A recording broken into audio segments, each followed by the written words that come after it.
Hola.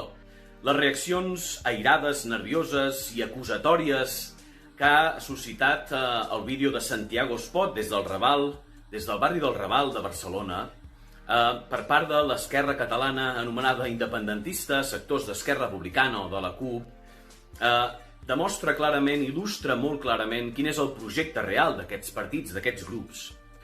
Nosaltres estem demanant des de Força Catalunya i afortunadament també des de molts altres partits del nostre país la recatalanització de Catalunya, que és una forma natural de demanar que la identitat dels catalans es respecti i s'ampliï amb l'arribada d'aquests nouvinguts que tenen tot el dret d'esdevenir ciutadans lliures al nostre país, donant-los totes les oportunitats per formar part d'aquesta societat de ple dret, assumint com a pròpia la identitat catalana.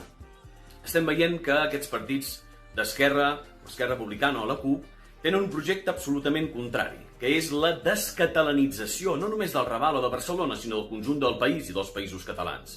La identitat catalana, la llengua, la cultura, els costums, les tradicions, la identitat catalana els molesta, perquè saben que si aquests immigrants assumeixen com a pròpia la causa catalana, la causa de la llibertat, la identitat i els valors de Catalunya, tindrem una societat més cohesionada, més forta, amb més possibilitats, més rica i autènticament capaç d'esdevenir lliure.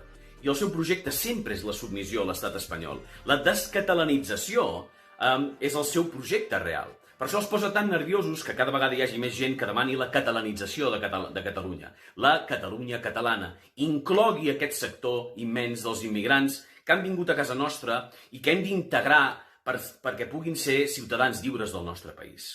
No deixarem mai de fer aquest discurs, perquè el nostre no és un discurs xenòfob ni racista, just al contrari. És un discurs patriota que vol integrar a tothom en llibertat.